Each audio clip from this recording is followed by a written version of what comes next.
Good morning, folks. How on earth are we doing? How the devil are we doing, should I say?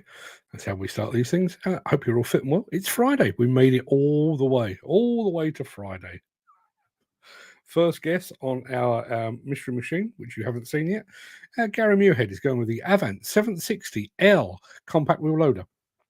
No, not one of those. Jim Turner is going for a Thwaites cab dumper. Nope.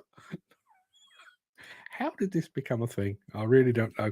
Ken Hatcher was here first of all. Good morning, Ken. Down in Wales. He has the Black Hole Sun.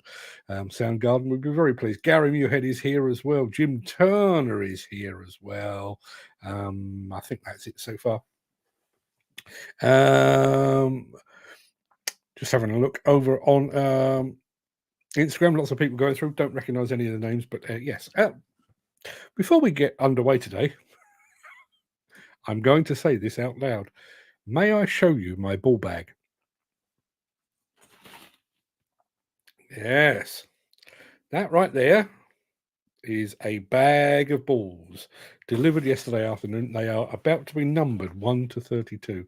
I think I can come up with 32 excavator manufacturers. And the plan with that is we will put them all in a bowl or a box or a bag or something similar to that, and we'll pull them out as part of our World Championship of Excavators, which we will be starting. I'm going to do the draw probably on Monday, but we will not be starting the actual competition itself until the end of the month or possibly the beginning of next, because I do need to do a bit of work behind the scenes to figure out who plays whom, should I say. Steve Williamson just joined us. Morning, Steve. Good of you to be here. Yes, the mystery machine guesses are still coming in. Komatsu PW198-11. Oh, it's a good guess. Well, it's nothing like what it is, but it's a good guess. Steve is going for the JCB 145 X Series. It's none of those things. And Chris Ford says, greetings and good morning. Today I'll be mainly getting sunburned. It is quite warm out there, isn't it? And I actually may change this hat. As you can see, there's like a kind of a fur trim on this hat, which looks fantastic. It's my favorite hat at the moment, but it's quite warm. I may have to switch it out at some point. Now, if you were here yesterday, you might remember that we were talking about, we were talking about skills or the lack thereof within the industry, and B, I promised you the return of demolition. Well, we've combined both of those things, talk of skills and demolition, and we're bringing her back. She's been away for quite some time, but we're bringing her back. I'm just going to check the chat just to see what that is. Will today's question of the day be the last one for a while? No, it won't. We're still going to keep going. I reckon another. What is the date today? I reckon we've got about another week or thereabouts of. So Keith, I've got some spare. Gary, don't worry, don't panic. I think we've got about. We've got about a week or more of the question of the day to come. I do need to share this. Chris Rod says I've always been fond of a fur trim. I'm not even going to comment, but fair play to you. Right, so I did say we were going to combine skills and demolition. Here she is. Demi, do your thing. A report produced by the Open University paints a bleak picture of the UK's skills environment. Almost 3/4 of organisations report that they are currently facing a skills shortage. This rises to 86% among larger organisations. 72% of organisations said that skills shortages had increased the workload on existing employees. 42% of organisations say they have been unable to fill certain roles due to a lack of applicants. Despite all this, more than half of organisations surveyed said they had no initiatives or skills programs to help plug their respective skills gap. Although skills shortages are not new to employers, multiple shocks to the economy since 2020 have exacerbated the problem. Changes in migration patterns, increases in long-term sickness, and more people leaving the workforce through early retirement have left employers with hard-to-fill job vacancies at all skill levels. In addition, an increase in digitalization, automation, and the net zero imperative are creating demands for new and additional skills in the workplace that are in short supply.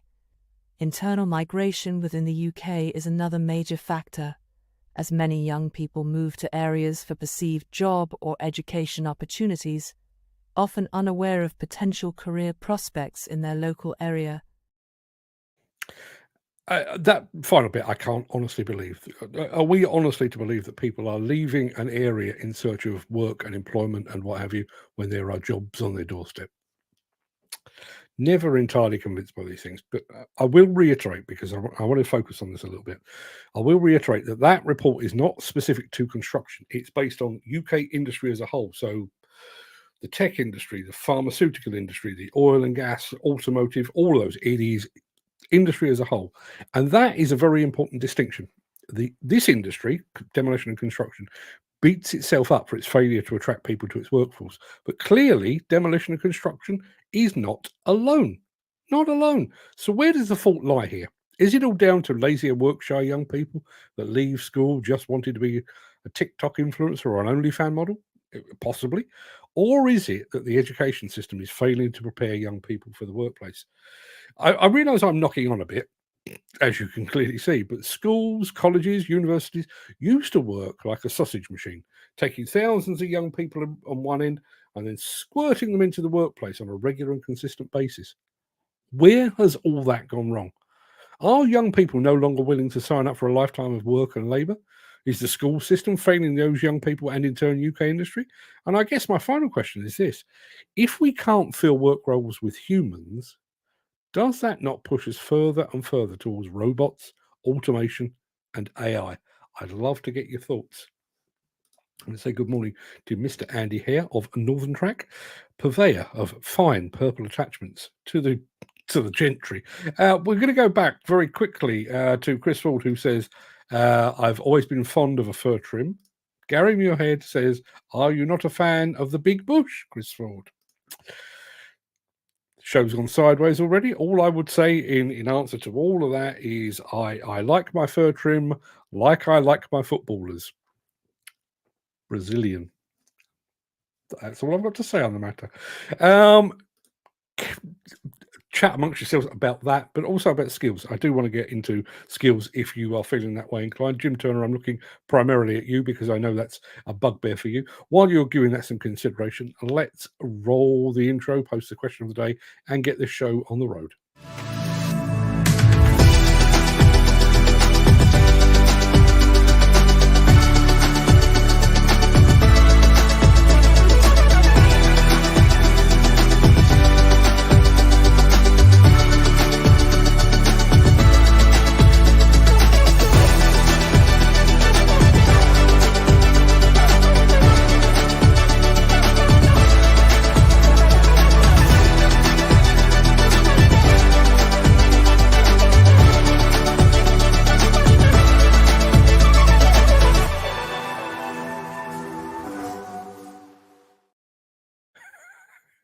Well, that stirred things up just a bit. I'm going to say good morning to Brian, who was here yesterday. Welcome back, Brian. Thank you very much indeed for joining us again. Let's have a look. So, Jim Turner says, yes, the school system is failing the young ones, but then again, it always has. Is that true, do you think? I mean, I know a lot of, maybe the employment situation was different, although, I mean, I left school in 1981. And 1981 in the UK was not a particularly happy place. I mean, we were, this place is coming like a ghost town. Yeah, all of that sort of stuff. Mass unemployment. I think unemployment was about 3 million when I left school. But I mean, I walked into a job fairly easily, but pretty much my entire year did. And we, by that point, we trained lots of, woodworkers and metal bashers and lots of car mechanics and that kind of thing, because car care and repair and what have you were it was part of the curriculum back in the day. So I maybe hindsight is, I'm looking at it through rose-colored spectacles, but certainly when I left school, I do remember. I mean, I don't think I was prepared necessarily for adulthood. I mean, nobody taught me how to use a checkbook or balance a checkbook or understand finance or anything like that. But I was pretty much work ready. I was ready to be told what to do and picked it up as I went along. But it does seem worse now. Let's have a look. Steve says, huge shortfall of young ones wanting to do hard graft. Now, I agree. I do. I mostly agree with that. But that survey that we've just highlighted, or that report that we've just highlighted, wasn't just construction and demolition. It was office jobs as well. So have we bred a generation of people that just want to do TikTok all day long? Don't know. Ken Hatcher says, I think everyone's gone lazy, just wants a simple job at a desk. Hard to find good labour now. Is that going to get any better? Is it going to get any better? Good point from Chris Ford. Too many people with a £20 an hour job ethic with a £5 per hour output. It's kind of like me, to be perfectly honest. I like a nice bit of thatch, says Jim Turner. It looks more traditional. Okay. Chris Ford. Oh boy, this one's gone sideways already, hasn't it? Been lost in a jungle many times. Let's have a look. Gaming and TikTok are taking all the workers work at home and don't have to do so much. Does that account for all of them though? When you think, I mean, I don't know how many people. I'll have a quick look, see if something can come up with it. How many people leave school in the UK each year? There you are. 366,000 pupils, should I say, finish their compulsory education each year. Okay, so I mean, I spend a bit of time online, and I look at YouTube. Never actually visited OnlyFans. Never felt the need, but I look at YouTube. I look at Facebook, and gritted teeth often. To my mind, there are not. I'm not convinced that there are 366,000 new TikTokers every year. Maybe I'm wrong, but I don't think that's the case. So where are they all going? What are they being lured into? Despite my advice not to do it, Brian has got his new knife. Nobody takes any notice of me. Steve says, construction labourer, £12 per hour-ish. Tesco's £14. You know what the young ones are picking. Yeah, I'm sure that's the case. I've also been deep in the bush, but it never smelled like this. I'm not going to even dwell on that.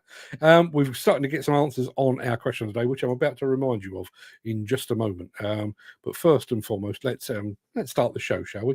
It is Friday, the 19th of July. We made it all the way to Friday. Welcome to the Breakfast Show. I am your host, Mark Anthony. In today's show, Weidemann unveils a hot new telehandler, and this is pure coincidence. We were talking about them the other day, and lo and behold, they pop along with a new telehandler. Ideal timing. We've got an exclusive look inside the new Komatsu Excavator cab. Others may talk about it. We're going to show it to you. We're meeting the new CEO of ADT maker Bell. We've got some aerial crusher action as well. Plus, why genuine cat parts matter. But before we get to all that, we do have the small matter of today's mystery machine. And I think this is a bit like the one we did yesterday. It's one of those, I think, if you know, you'll get it almost instantly. If you don't know, you wouldn't get it in a lifetime. So let me show it to you.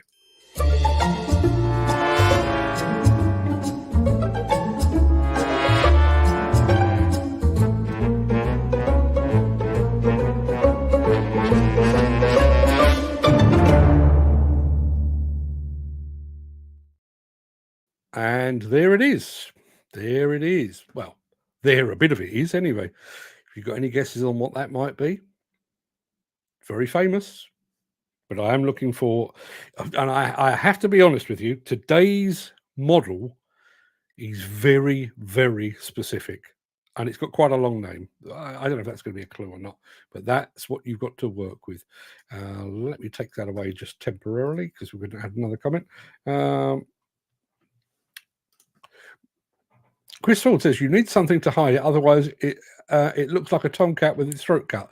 Funny thing is, I've never found anything better. A tomcat with its throat cut. Ah, dear. If there are any potential advertisers watching this show, it's not always like this. That's a lie. It's always like this. Thank you for that. Right. What do we got here? So there we are. back to the actual conversation here. The comprehensive I went to was probably built in the 60s, 70s, had a technology block and a farm block. By the time I went there in the 90s, the farm unit has closed and we couldn't use any of the machines in the technology block. Just how are practical kids supposed to realise where their skills lay if they never get a chance to find out? It's a good point. It is a good point. And I do wonder if this is an investment thing. One of the things that one of the reasons that I wanted to highlight that as an issue was, I think as an industry, we did it yesterday. We often beat ourselves up about our inability to attract people, but predominantly young people, into the industry. But obviously, we are not alone. Every walk of life seems to be exactly the same. Have we made life too easy? Have we made life too easy? And I just on a slight aside, and it's nothing to do with education, but I was listening to a podcast yesterday on my way over to see my daughter for her birthday. And there was a guy on there talking about how we have become obsessed with instant gratification in the modern age. And he was saying, if you went back maybe 100 years and you wanted to know a fact, and the example he gave was, when did Napoleon Bonaparte die? You would have had to have left your house, gone to a library, gone through the old system of cards to find where the book you needed was, and then go to the book and go through the book to find out when Napoleon died. These days, you reach for one of those. If you go back even further, if you went back 500 years and you wanted to feed your family today, the chances are you would have needed to have planted fruit, vegetables 9 months ago for them to be ready for you to eat, or you and your family to eat today. Whereas today, Uber Eats or your Sainsbury's Express or whatever it might be. Is that an indicative of this issue with labour? We've gone so far down to instant gratification that we've just convinced we don't actually need to work anymore. I wonder. Mystery Machine, Chris Ford going for the Hitachi 490 LC-7. Tis not one of those. Gary Muirhead says, I've seen that Caterpillar are bringing out a 4x4 pickup truck that comes with a 6.7 litre turbo diesel engine producing over 500 brake horsepower. Caterpillar doing its bit for the global environment. A 6.7 litre turbo diesel engine. Brilliant. That's just what you need when you're trying to reduce emissions, isn't it? Jim Turner says luckily I was brought up working my hands and being practical outside of school, so I already knew where my talents were before I'd gotten out of primary school. And I wonder if that's another aside. I think if you're brought up in a rural location, so you don't have necessarily all the mod cons that you might have in the city. You're in farming, agriculture, and you're having to kind of fend for yourself a little bit more. I wonder if that makes you more battle hardened and ready for work, whereas where I live, it's all Starbucks and Costa Coffee and yummy mummies taking their mid-morning break and stuff like that. Is that a contributing factor? Love to know what you think. Dan Cullen is late to the party. We're only one square into the Mystery Machine, Dan, so you haven't missed too much. Cat pickup, says Ken Hatcher. Where did you get the information on the cat pickup truck, Dan? Gary rather would love to know about that. Jim Turner is going for the Kubota 8.5, maybe with a tad boom. No, it is not. Gary Muirhead is going for the Pell Job EB406. Not one of those either. Let me show you just a smidge more. There you are. Doesn't really help too much at all, does it? Mick Norton is here as well. Mick, just to let you know, we are talking about skills. In fact, it was you that directed me to that Open University report. We've already been talking about it, about the fact that there is a massive shortfall, not just in demolition and construction, but across industry as a whole. And we're trying to figure out exactly why. Love to hear from you. I've been working since I could walk. That's why I look so old. I put off work for as long as I possibly could. And I still look old. It's not that, Jim. I think it's It's all the worry you have, my friend. Ken Hatcher, Toyota going hybrid with the Hilux. A hybrid Hilux. That's playing into the PR company's hands, that is. It just looks good in print, doesn't it? The hybrid Hilux. We'll come back to all of that. I do need to remind you very quickly. I know we've had a few answers, but I'm going to remind you very quickly of our question of the day that looks a bit like this.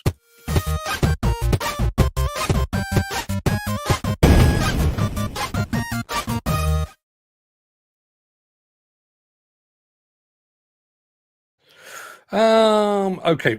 First of all, we need to bring up the mystery machine.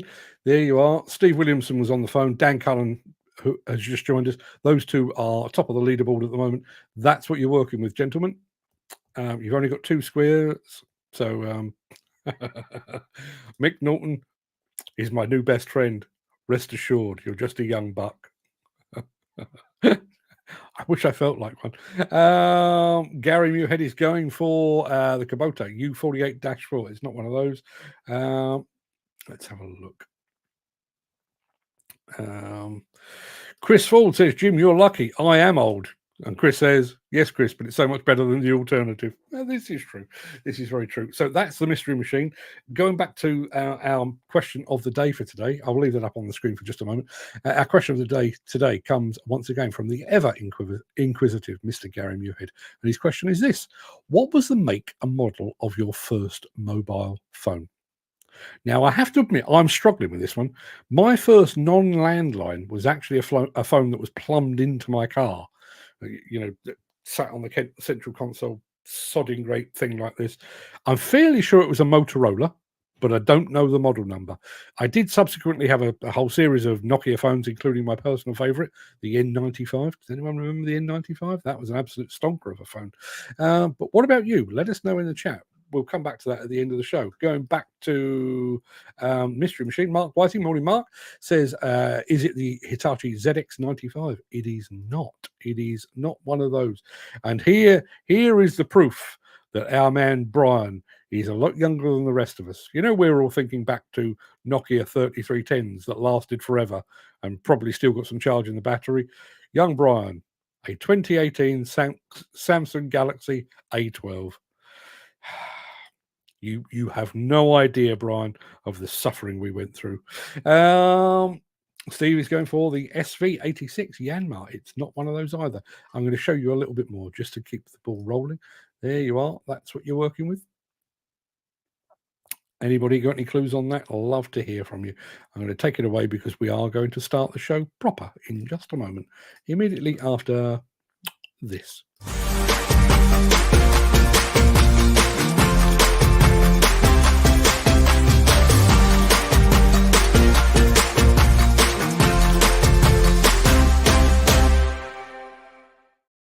Timing can be a weird thing. Quickly tell you a story. My dad was quite a big record collector back in the day, had a very diverse taste in music. And I was raiding his record collection once, and I came across an album by John Lennon called Shaved Fish. Anyone ever heard of Shaved Fish? I'm sure some of you have. And I really got into it, really started to enjoy it. And I've been playing it virtually non-stop for about a week, around about December 1980. At the end of that week, John Lennon was basically assassinated by a guy called Mark Chapman. Weird how I'd suddenly developed an interest, and then all of a sudden. So, weirdly enough, I was looking for obscure machines the other day with which to try to pull the wool over your eyes with the Mystery Machine, and I came across the brand Weidemann. Lo and behold, a couple of days later, Weidemann have popped up once again on my radar because they got a new telehandler out, and it looks like this.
the two Telehandler models, T7035 and T7042, Weidemann is making inroads into the 7-meter class.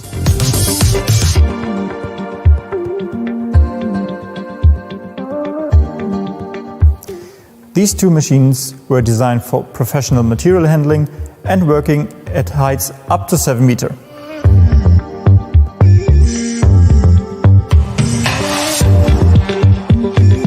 I would like to present the best to you right at the beginning. Our newly developed cab provides perfect all-round visibility. With the large curved windscreen, the driver has a super view of the attachment, and that in every position of the telescopic boom. We have solved the problem of visibility to the side in an optimal way. All components were arranged in such a way that we were able to design the bonnet with a steep slope. With the large telehandler, visibility to the rear right is usually poor. We at Weidemann have an innovative solution for this too. Our cab in 4-pillar design. Here we have no longer installed rear corner posts and have thus optimized the view to the rear enormously. This design, together with the curved panoramic rear window, provides perfect rearward visibility.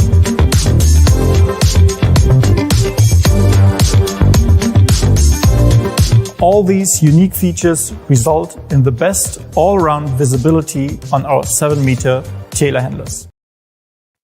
Now, I can tell you that is actually basically a portion of a much longer 12-minute video. That was only 2 minutes or thereabouts, but there is a 12-minute video. If you'd like to see the whole of that, you can pop over onto the Weidemann, which is spelt with a W, Weidemann YouTube channel after the show. Still got the guesses coming in on our mystery machine. What have we got? We've got Dan Cullen going for a Yanmar SV40. Gary Muirhead going for a Donovan's 1.2 mini excavator. It's not.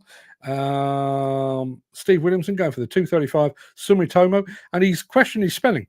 Steve, you're on the money. That's exactly how you spell it. He's also going for the SH235 Sumitomo. It's not one of those.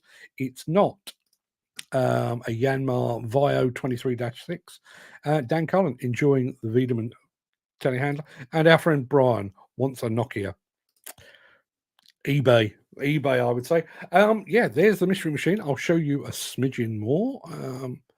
There we are. Bit of blade. Does that help at all? Jim Turner is going for the Hitachi 13-tonner, the short ass with a blade. Sounds like me when I'm eating my dinner. Yes, no, none of you have got it right yet. So we shall soldier on, and we'll be right back. I know a few people enjoyed the cab in that machine. I've got a better one for you in just a second. If you are enjoying this episode, please consider supporting the show. You can leave us a tip at buymeacoffee.com/demolition news. Yeah, I saw a few posts online yesterday announcing the fact that Komatsu will be offering a new cab on its excavators. We've mentioned it in the past. In actual fact, we saw it for the first time back at Intermat earlier this year, and we've been keeping it under wraps, but now the thing is out and about. We actually filmed the cab. I'm going to give you a bit of a guided tour of that cab right now. Inside, we've actually recreated the operator's environment with their comfort in mind, and we've taken hints from high-end automotive industry.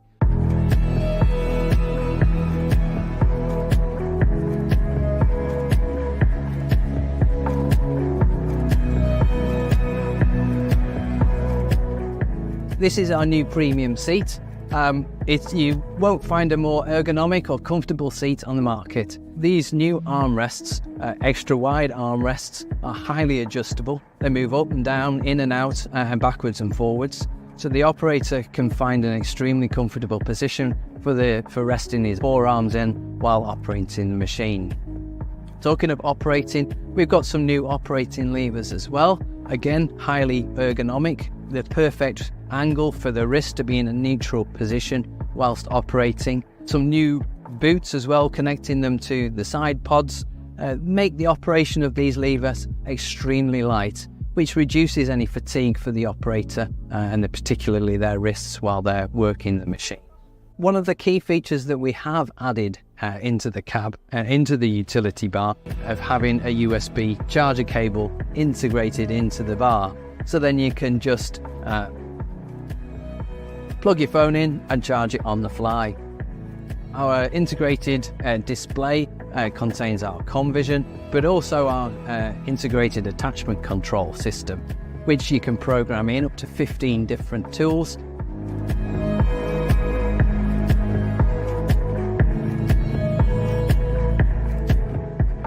We've created a new document holder right next to where the operator needs it. So he fills in his paperwork, puts it in his folder, straight into the document holder. One feature that we've got as well is a new handle to help close the cab door. Very easy to move and close. Have to say, I sat in that. Really nice place to be. Bold claims about it being the most ergonomic seat on the market, but I have to say, I could spend many a good hour in there. Anybody got any thoughts on that? Love to hear from you. What do we got? His. Not sure what that's all about. Steve Williamson is going for the Hydramec 145. Do you think I would go for a different set of paint just to fool you? No, I didn't. And I wouldn't do a thing like that. Now, Mark Whiting is now on the right path. He has gone for a link belt 145 X4. It's not, but you're close. Close-ish. You're close-ish. Let me show you a smidge more. There you are. Dan is going for the O&K 5-tonner. It's not one of those.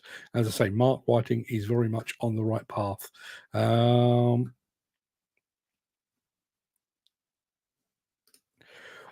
The Komatsu looks like the old cab with a new seat and monitor. Who actually makes the seat? Do you know? I don't know. I don't know. I mean, there's only 2 or 3 reputable seat manufacturers anyway. I would imagine it's one of those. I don't actually know the answer. I'm going to leave that on the screen for just a moment.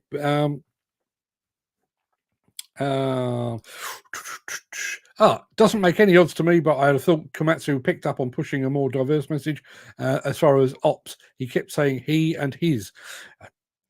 Yeah, I mean, we filmed that, and maybe I should have stepped in, but you know, blokes are still 86% odd of the market.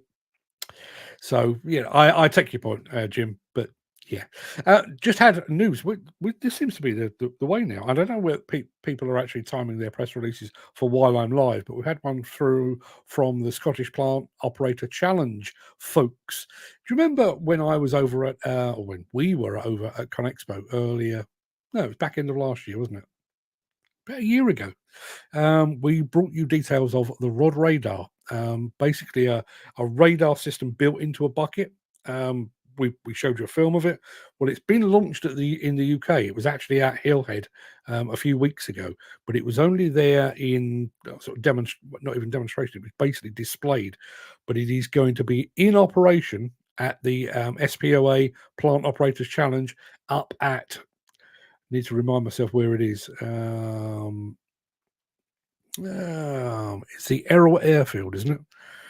Oh, blimey. I know it's here somewhere. Errol Airfield, and that is the 27th of July. So if you'd like to get up close and personal with that Rod Radar radar system within a bucket to find underground utilities, go to the SPOA event. It's going to be there, and it'll be doing its thing.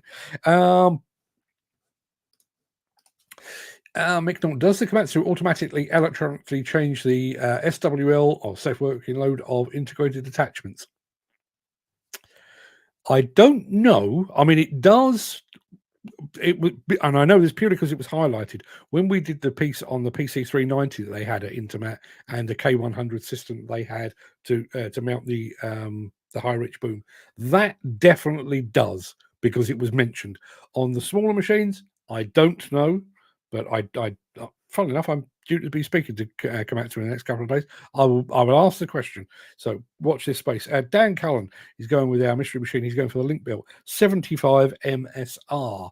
It's not. He's also going for, oh blimey, he's going for the 80 X3. Now, you've got 3/4 of the answer there, Dan. You've actually got 3/4 of the answer. But the X3 has a name. It has a name. And I need the name. I'm going to take it away for a moment. I'm sure if you go and look it up online, somebody will get it very, very quickly. I'm not going to attempt your surname, sir, because I don't know how to pronounce it. But Ricky over on Instagram says, "Good morning, brother. Good morning back to you, my friend. Thank you very much indeed for being here. Where are you in the world? Your name sounds Spanish, Mexican, possibly Portuguese. Whereabouts are you in the world, Ricky? Love to hear from you.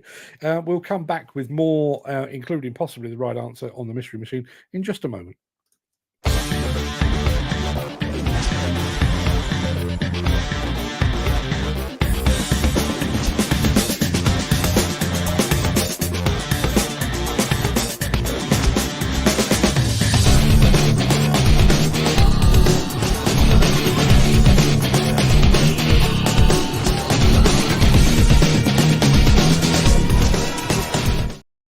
And our friend Ricky is actually from the United States. Good morning, and God bless America to you, my friend.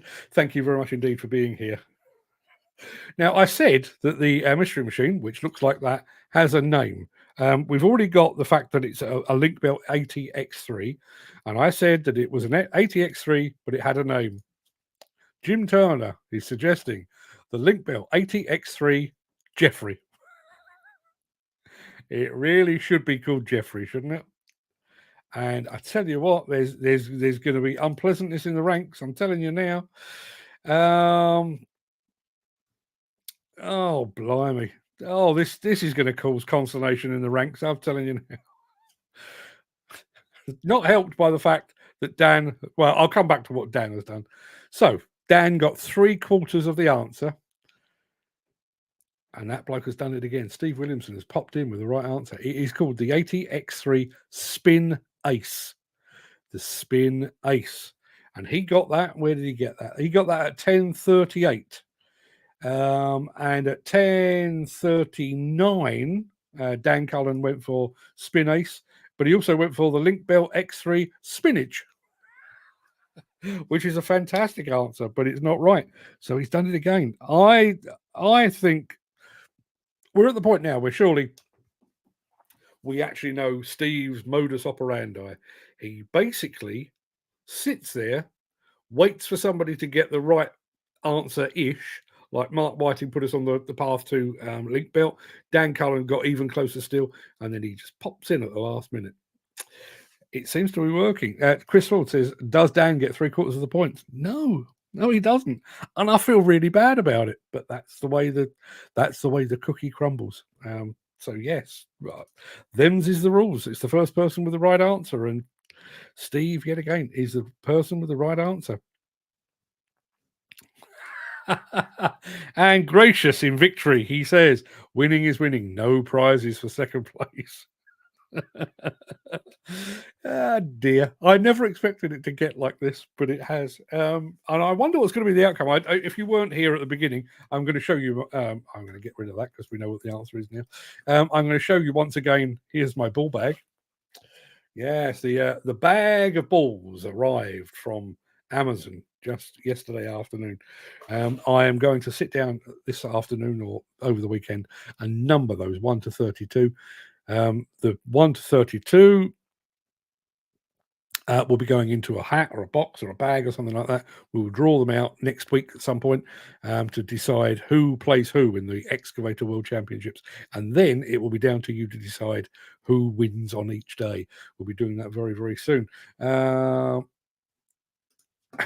Steve says, "I'll not be attempting next month.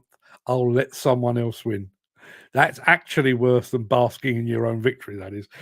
Poor Dan. Give my 3 points to Dan, please, Mark. Non-transferable. I think Steve is tracking my phone. It's got like that, hasn't it? It really has got like that. Steve again. That film quote, "If you're not first, you're last." Yeah. Oh, by the way, morning, Worthing. Yeah, let's move on. I'll come back immediately after. Or did we do it? I don't know. I've lost track. There is a new CEO there is a new CEO at ADT maker Bell. And as you're about to see, the company are keeping it in the family. For those of you whom I have not yet met, my name is Ashley Bell and I am the CEO of Bell Equipment.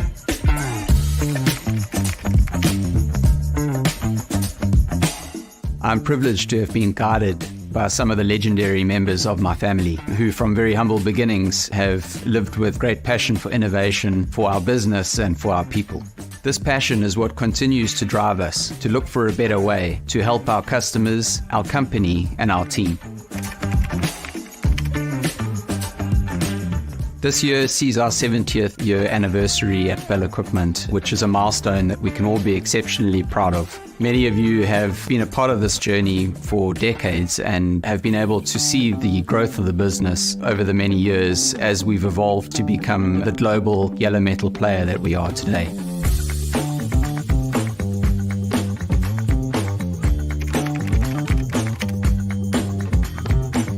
My grandparents, together with some close family members, established this company back in 1954. In the early days, there were just a handful of people who worked at Bell Equipment. How times have changed as we've grown our global footprint and our team, yet our foundational principles are more relevant today than ever before. We must listen to our customers and ensure that we give them what they need when they need it. Our existence depends on this.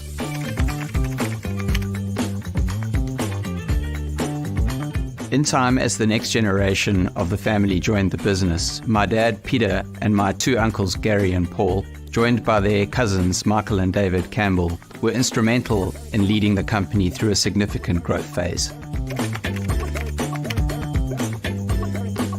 While 2023 saw the untimely passing of Paul Bell and David Campbell, we remain forever grateful for the contributions of this generation. Having grown up around the old workshop, their passion and expertise on the technical side of things is legendary. Their customer focus and their business acumen has been instrumental in the development of our company and in guiding us through both challenging and exciting times.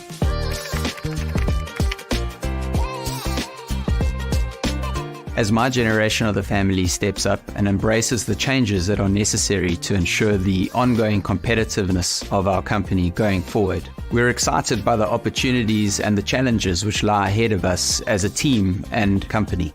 We should not fear change. Change is important and it forms the catalyst for learning and growth. We appreciate each of you as valued members of our team and our extended family. Thank you for your commitment to the work that you do, for the positive way in which you interact with your fellow team members, our customers, and our suppliers. Your contribution to the success of our business does not go unnoticed.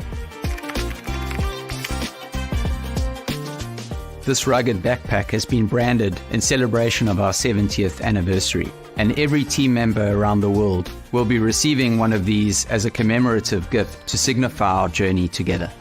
A backpack accompanies us on our adventures, and let this one remind you that we are ready and prepared for the adventures that lie ahead of us.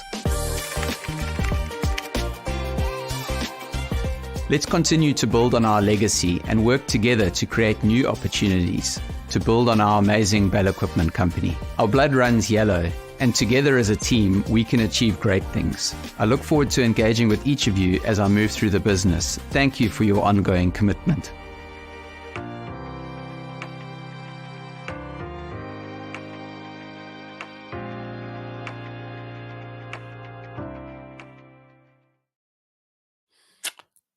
I'd like one of those backpacks. If anybody from Bell is watching, I'd like to have one of those.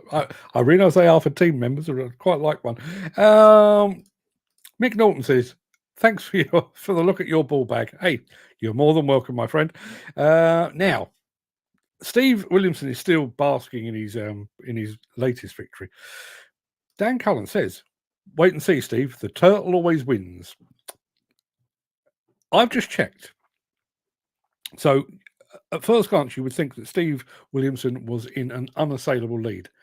There are 8 more shows before the end of the month. That means, if my maths is correct, that means there are 24 points up for grabs between now and the end of the month. And I think Steve's lead on Dan is about 9 points. There is a long way to go before you start getting before you order your Ferrari, Steve, on your winnings. He could still catch it. Anybody could still catch you. 24 points could overtake you. If somebody came up on the blind side, they could overtake you. It's not over until the fat lady sings. Just need to find myself a fat lady now. Let me take this away.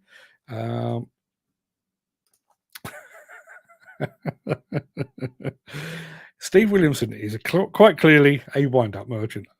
He says, I'll take all 24 points, no problem. I'm only joking, just in case. Yeah, I'm sure you are. We'll be back with a bit of crushing in a minute. Since the finance bill came into effect in April, the construction industry has seen a surge of fuel thefts. The rising cost of living has placed an additional risk of theft by employees and contractors, as well as opportunistic thieves. By using diesel dye and placing warnings of its use, you are sending a clear message that this is your fuel.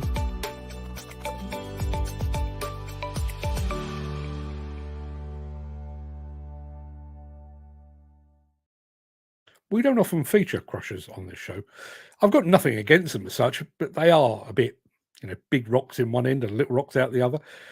I kind of prefer the kit that actually moves about a bit. All that being said, crushers do serve a very important purpose. So, just for once, let's take a flyby.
Steve says, some outfit there. Yeah, it really is. There's a lot of stone to be broken there, isn't there? I'm going to come back to his other comment in just a moment. Chris Rawls says, as long as Mark doesn't empty his ball bag live on the show, he can show us all he wants.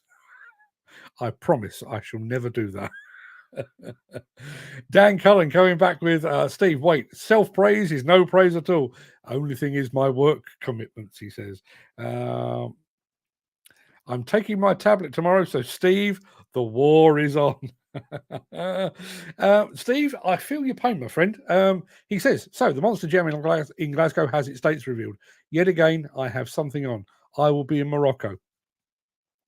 I'm taking my good lady wife out for her birthday tomorrow night. Couldn't do it on her birthday because she was elsewhere. So we're going out to celebrate her birthday tomorrow night. Nice posh restaurant. Couple of glasses of wine, a cocktail or two. This is all her, not me. So we're going to do that. Email message this morning from friends we haven't seen in absolute ages. Are you doing anything tomorrow night? Because we're in your area. Wouldn't you just know it, eh? So no, we're not doing that. Where is everyone else? It's me versus Dan. Come on, guys. Yes, come on, guys. I do wonder I do wonder. Have we singled out the people that are really, really good at that? I was looking for the cat page on OnlyFans to see if there was an extending dipper on it. All I could find was the reference pussy. Okay. That was why you were on the cat page on OnlyFans. Because, if you wanted to find out about cat, you would definitely go to OnlyFans, wouldn't you? Yeah, I believe you, Chris. Thousands wouldn't. Speaking of cat, they're up next. Hi, I'm Holly. Join Mark Anthony on The Breakfast Show. We are Ovenden.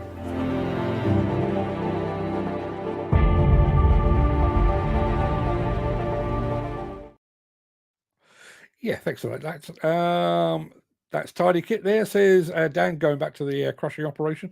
Mick Norton says, back in the day, much of the industry's worst crusher screener setups were with demolition and remediation.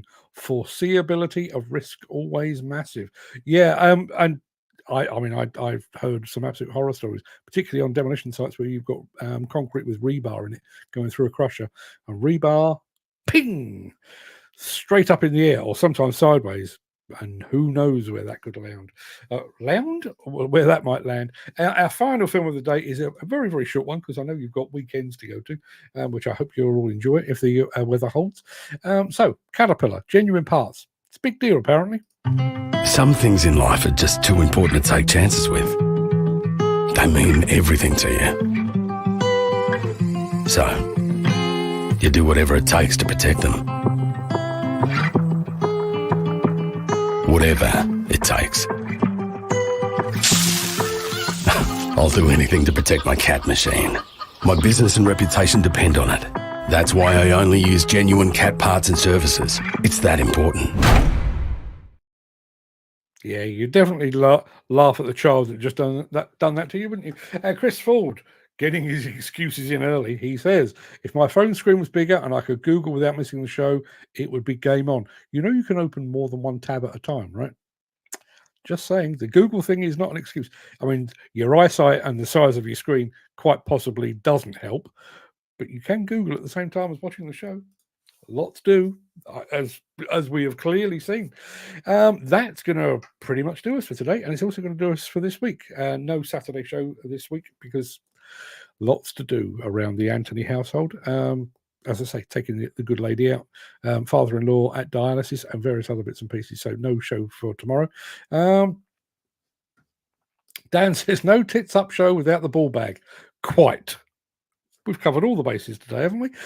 So I'm going to roll the outro in just a sec. I'm going to leap gazelle-like over into the chat, see what you're all saying today. I'm going to go back and look at the question of the day, which was, what was the make and model of your first mobile phone? Good morning, KGN Demolition, who have just joined us, by the way. So if you can't stick around, please stay safe, look after yourself, your family, your friends, and your colleagues. Hope to see you going very soon, maybe Monday if you're about and available. But if you do have the time and the inclination, I will be back, or with the crack, immediately after this word from our key show sponsor.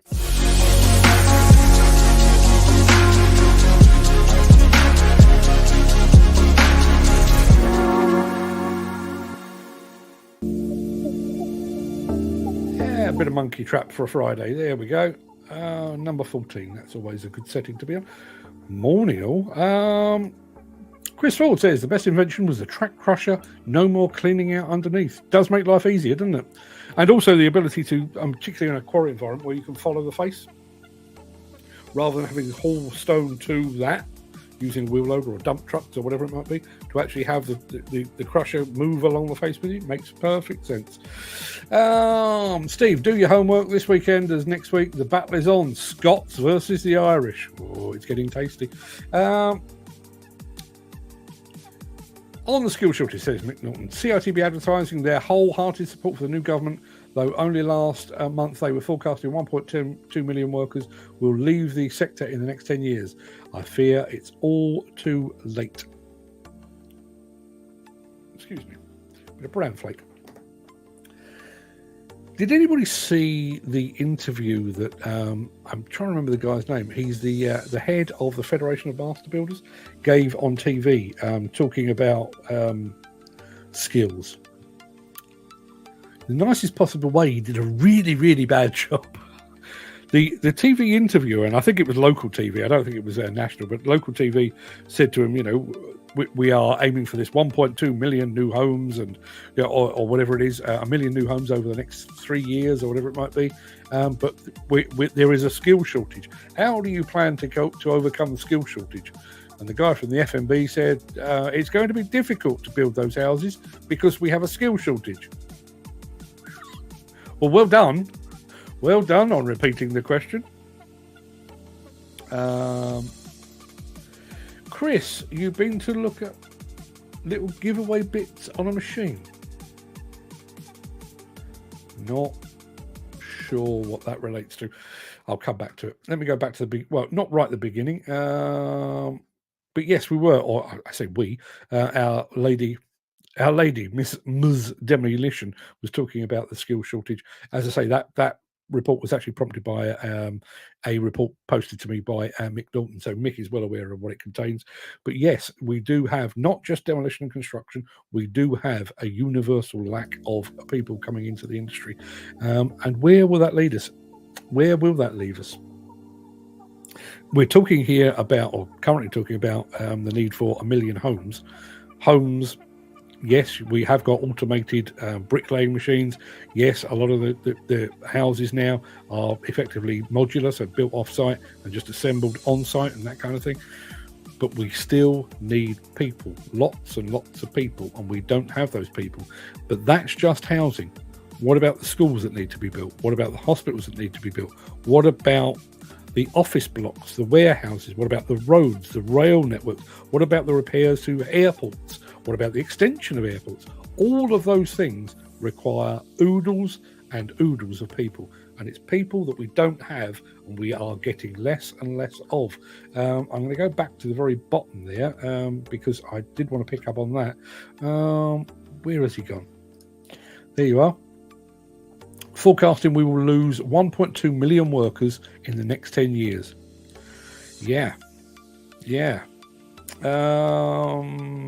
Hope you had you and your good lady have a fantastic meal at Rick Stein's restaurant. I've been shanghaied, is what I've been. I was trying to think of the word. So I had a look at the menu. Obviously, Rick Stein, famous for fish and all things seafood and stuff, which I love. Wife loves it as well, which is why we're going. So I looked at the menu, and I saw on the menu they had fish and chips, posh fish and chips. And I sat there and I thought, I don't need to look any further. That's absolutely fine. That'll do me. Love me a bit of fish and chips, particular bit of upmarket fish and chips. I'm in for that. And then my other half comes home and she'd mentioned to somebody at work, I'm going to Rick Stein's.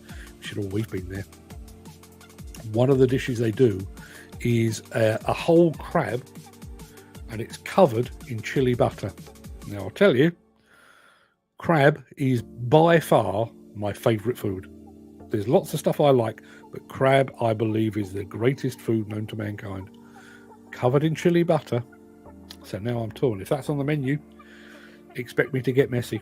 Mick, 1.2 million in 10 years, I believe, be a lot sooner than that. Certainly feels like that.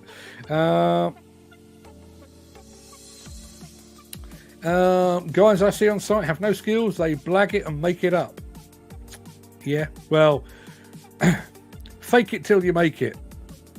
Did I say good morning to Worthing? I probably did.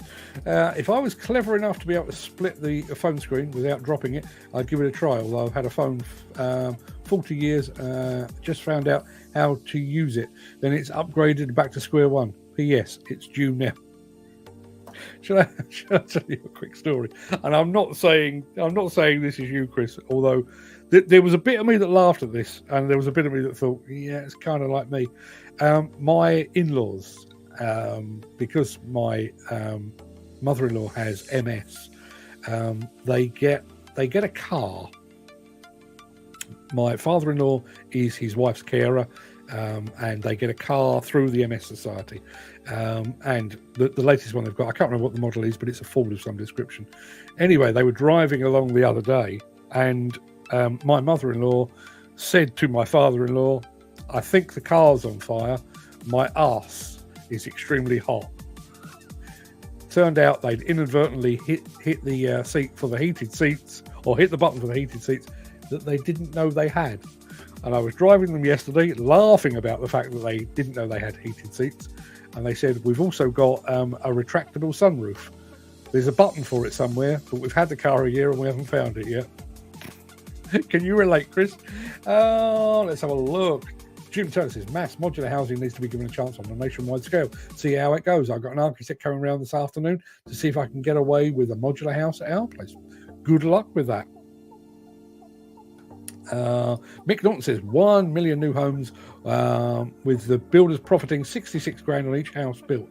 The builders' pursuit of profit will override any fears of skill shortage, and to hell with quality and safety. Been there.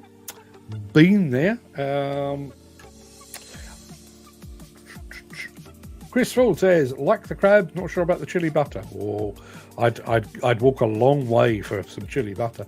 Have a lovely meal with Mrs. Demolition. I will certainly try, Dan. Thank you very much indeed. Gary Muirhead says, I see an old SPOA president, Stephen Mulholland.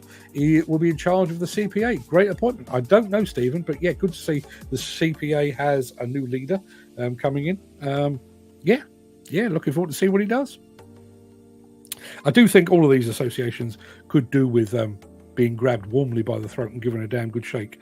Certainly, my recent experience, the only one that does seem to be doing anything of any real note is the Scottish Plant Owners Association, particularly under Callum McIntosh, although I think that work has continued because I don't think he's gone very far, actually. I don't know who is the head honcho there now, but the SPOA does seem to be doing an awful lot, while the rest of the trade associations seem to be navel-gazing, talking amongst themselves, preaching to the converted, preaching to the choir.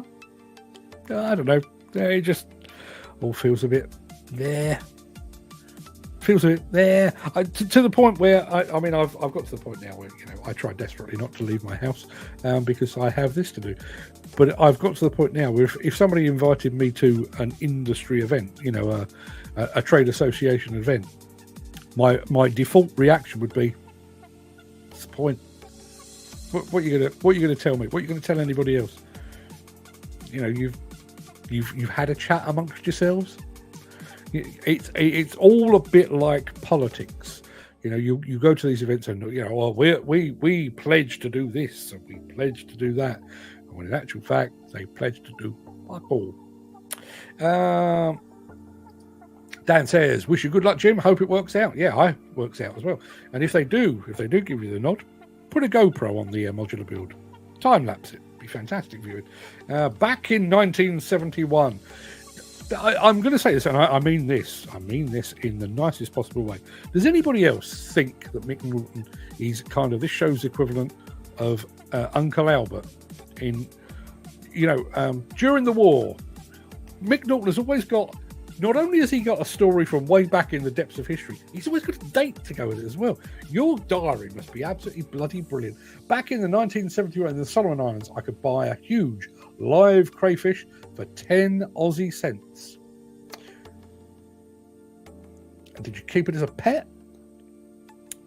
Or is crayfish one of those, as soon as it's dead, it starts to deteriorate? I don't know. Don't know the answer to that. I did see there is I wish I could remember. The lobster does have a name. There was a guy who went to a seafood shop. I think that's what they're called. A fishmonger, but there was a tank with live lobsters, and he bought a live lobster, and he has kept it as a pet. Yeah, he really has. He rescued the lobster.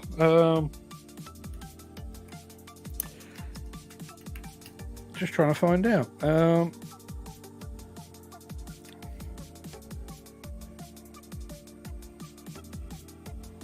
Seeing if I can find the guy's name. No, I can't. But yes, apparently this guy basically bought himself a pet lobster. I don't think I could resist the temptation. Every time I put boiling water on the hob, I'd be thinking, I mean, we have been friends, me and the lobster, for quite some time, but surely it's about time. Will he put pressure on the firms on brown envelopes? No. No. Can you imagine this industry without brown envelopes? Do they still use brown envelopes? Have they upgraded to Manila at all? Or white? Or do they do it all via, I don't know, what's it called? What's the thing about... I'm trying to remember the electronic payment system that my wife... Monzo. Should Monzo each other a few grand. I don't know. Another fantastic show. Another fantastic week of content. And battle, says Dan Cullen. Thank you very much indeed. He is a master of memory. Well done, Mick. Yeah, he really is. I wish... there are certain things that I can do, if I know where I was. Like, I don't know. I left school in 81, and I know I went on my first foreign holiday in 82, so I can nail down those things. But even things like, I went on holiday...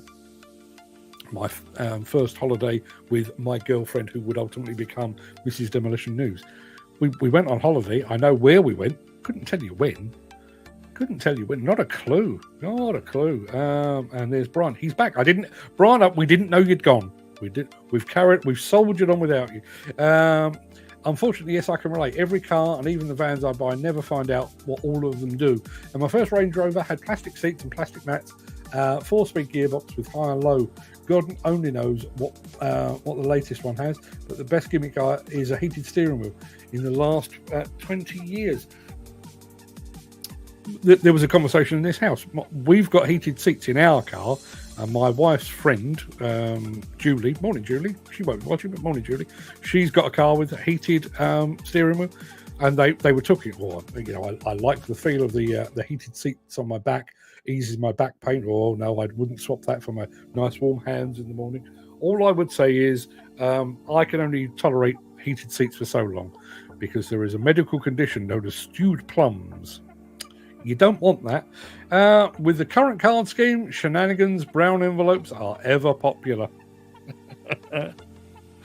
I wonder if there is a manufacturer of brown envelopes out there thinking, it's really weird. We make these brown envelopes. There obviously has been a reduction. Since email, there's been a reduction in the number of people sending stuff through the post. And yet construction and demolition still seems to be buying the same quantity of brown envelopes. Isn't that weird? I wonder if they put 2 and 2 together. Dan says, I got to go, lads. See you Monday when the real battle starts. Steve, I'll be on fire. Okay, we look forward to seeing that. I do have a very good memory, including the entire class register from 1953. Sad or what? How weird is that? Yusuf over on Instagram. Can I ask you about Israel and Palestine? You can. Yusuf, I based on your name, my assumption, and my apologies if this assumption is wrong, my assumption is that you are more on the Palestinian side. Here's my take. As an Englishman, thousands of miles away, who has no religious tendencies whatsoever, both of them should just stop killing each other. It's not the way the world is supposed to work anymore. Get along. I hate what Israel is doing in Palestine. I deplore what Palestine or what Hamas did in Israel. Just stop. Can everybody just stop killing each other? That's my take on it, for what it's worth. Steve, he's not letting it lie. What battle? He says. He thinks he's got it in the bag, people. He could have. But can you imagine the abuse that will be? Imagine it goes down to the wire, having got himself such a big lead. Can you imagine if somebody pipped Steve at the post? Don't think we'd ever see him again. And Yusuf's just come back. Yeah, we need peace now, not a war. Indeed. I mean, you and I, across political, religious, national divides, we're in agreement, my friend. Have a good day. We're making progress here. Thank God, making most of it. Young man here. Where are you from in the UK? Don't know the answer on that one. If I knew who to post the envelope to, I'd gladly stuff it with whatever it takes to crack on. Like water off a duck's back, he says. Brown envelopes and beer tokens are a false economy. Not the way my world works. Maybe why I'm still poor, but I sleep at night. Yes, indeed. that, that's... I'm not going to dwell on the Sussex town that I am currently at war with. I'm not even going to give them the benefit of another mention. I think I've mentioned them a couple of times. But I can sit here and tell you about the fact that I've got more experience in the industry than they have across their entire team. I could tell you various things. The absolute truth is, I can go to bed at night and I can go to sleep knowing that my integrity is intact. I've done my job, my integrity is intact. Some people don't have that benefit. I think they still sleep very well. I do think they still sleep very well because they're that type of person. But yeah, my integrity is not for sale at any price. Did you get the brown envelope in the post, Mark, with the list of mystery machines? No, Steve, that has been lost in the post. However, I'll WhatsApp you my address in a minute. You could resend it if you wish. We'll see, Steve. We'll see. Oh, it's getting tasty. Ireland versus Scotland. Love it. Right, people, that is an hour and 12 minutes. As I say, you've got an afternoon to go and have. I'm going to show you my ball bag one more time. I have got to sit down and write numbers on these. And then I've got to try and find something to put them in so that we can do the prize draw. I was hoping to do it in a fruit bowl that we've got, but they're probably too big for the fruit bowl, so I don't think that's going to work. How many am I in front again? Let me just have a... You really are a bugger. Let's have a look. 1, 2, 3, 4, 5, 6, 7. You are on 21 points, Steve. And Dan Cullen is on 1, 2, 3, 9. You're 12 points in front with 24 points left to play for. It ain't over yet. Nothing wrong with that, Mick. It's what I did yesterday. That's the problem. What was that about?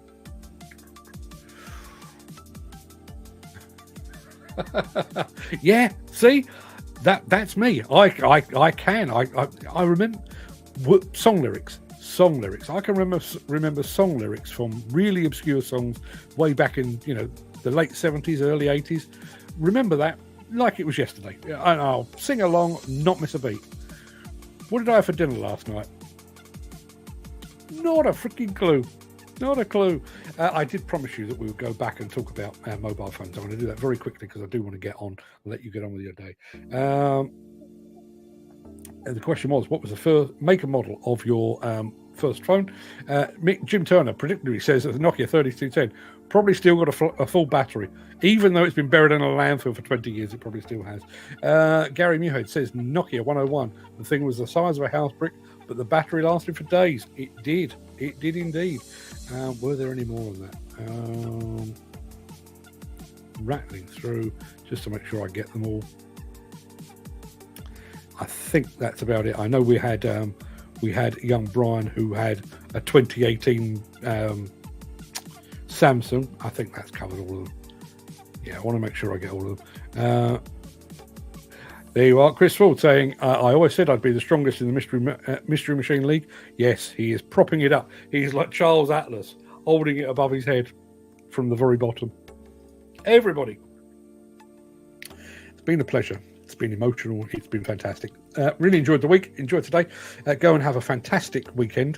Hope the sun shines upon all of you, whether you are righteous or not. I'll be back here on Monday morning with yet more of the same and another mystery machine for Dan Cullen to 3/4 identify, only to be pipped at the post by Steve Williamson, because apparently that's how this rolls.